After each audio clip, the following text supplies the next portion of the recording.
Are you getting ready for your baby's hearing test? You may be looking for more information about the appointment, the tests, and what you can expect. In this video, we're going to offer some helpful tips so you can prepare yourself and your little one for this big day. Hi, I'm Dr. Teresa Caraway with Hearing First.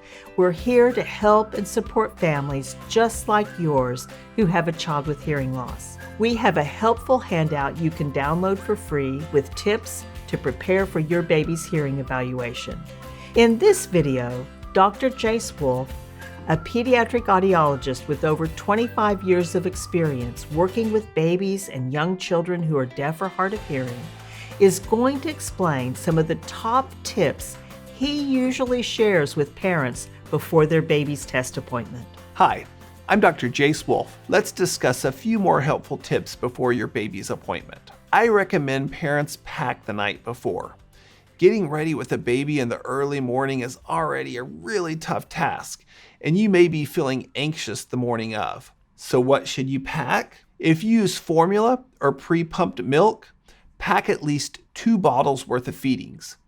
Bring plenty of diapers and wipes. Most clinics have blankets and pillows on hand, but it is also a great idea to bring your own blanket for swaddling and holding your little one. If your baby requires something special to fall asleep at home, like a swing or a sound maker, and it's easy to pack, then that can be helpful for your little one also. Bring a pacifier if you use one to help your baby calm as needed. The appointment can last around 3 hours, so bring water and snacks for yourself too. And don't forget your ID and health insurance cards.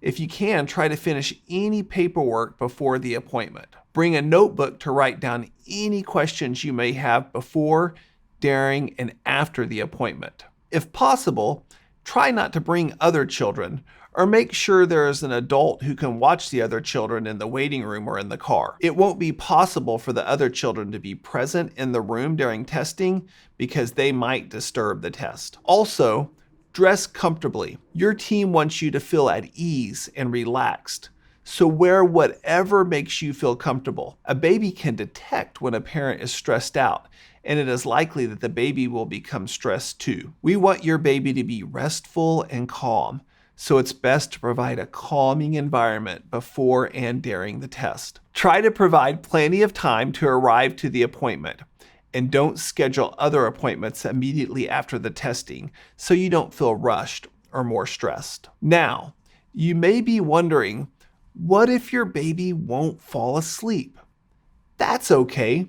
It happens, and your pediatric audiologist will work with you to get the testing completed. The ABR can usually be completed while baby sleeps naturally until they're about 5 or 6 months old. After that, many babies will not sleep through the ABR test, so it might be necessary for a baby to be tested under light sedation or anesthesia. If that's the case for your baby, talk to your audiologist about how to prepare for that testing. Be prepared to discuss the test results with your pediatric audiologist. You should expect your audiologist to go over the test and what they learned with you. And it's totally normal to think of more questions after the appointment.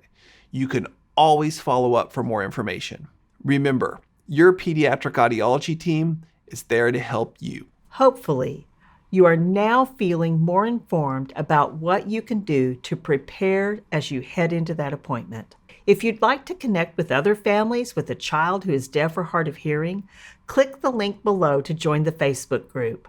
We have different videos to help you feel informed and a little more confident walking into that appointment. Check out the playlist link below to get some peace of mind for you and your little one. Wherever you are on this journey and however you may be feeling, you are not alone. Hearing First is here to help you every step of the way. For more resources and support, visit hearingfirst.org.